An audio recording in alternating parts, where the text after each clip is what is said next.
Hi అండి, అందరూ ఎలా ఉన్నారు? బాగున్నారా? మేమైతే చాలా బాగున్నామండి. ఇదిగండి మా చెల్లి వాళ్ళ బాబులండి. పెద్ద బాబు నీ పేరేంట్రా? వర్షిత్. చిన్న బాబు Tanish.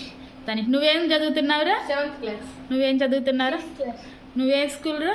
Oxford English medium school olympiad. నువ్వేం స్కూల్ రా? Oxford English medium school olympiad. గుంటూరులో చదువుతున్నారండి మా చెల్లి వాళ్ళ బాబులు. వాళ్ళకి ఇద్దరు బాబులేనండి. సంక్రాంతి సెలవులకు వచ్చారండి. రేపు సండే వెళ్ళిపోతున్నారు. ఇక నేను కూడా రమ్మన్నానండి మా చెల్లి వాళ్ళ బాబుల్ని. రండ్రా మా ఇంట్లో ఒక రోజు ఉందిరంటే ఉదయం వెళ్ళి వాళ్ళ పెదనాన్న తీసుకొచ్చాడండి. ఇదిగండి, హాయ్ చెప్పండి అందరికీ. బాగా డాన్స్ చేస్తారండి మా పిల్లలు. డాన్స్లో మాత్రం ఫస్ట్ బాగా డాన్స్ స్కూల్కి వెళ్ళి డాన్స్ ప్రాక్టీస్ చేసి వీడి పెద్ద డాన్స్ కరాటీ అన్నీ చేస్తాడండి. వీడి కూడా డాన్స్ బాగా చేస్తాడండి. వీళ్ళ వీడియో కూడా మీకు పెడతానులేండి. నా వీడియో కనుక నచ్చితే లైక్ చేయండి, షేర్ చేయండి, కామెంట్ చేయండి, సబ్స్క్రైబ్ చేయండి. బాయ్.